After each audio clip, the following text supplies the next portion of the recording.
Hər vaxtınız xeyir. Bugün sizinlə qış üçün hazırlaya biləcəyiniz, rəngi və ətri ilə hər kəsin sevimlisi olan çiyələk mürəbbəsi hazırlayacağıq.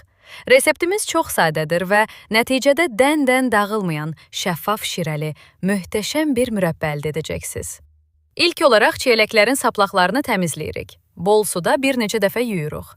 İlk olaraq qazana şəkər tozu əlavə edirik. Daha sonra onları dərin bir qazana yığıb, üzərinə şəkəri əlavə edirik.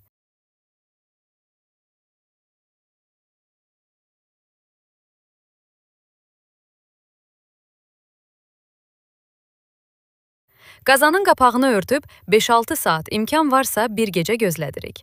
Bu müddətdə çiyələklər öz şirəsini buraxacaq və mürəbbə daha dadlı alınacaq.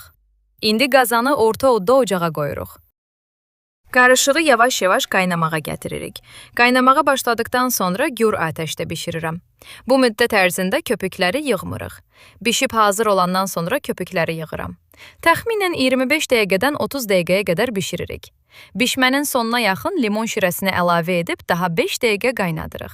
Limon mürəbbənin rəngini qoruyur və şəkərlənməsinin qarşısını alır.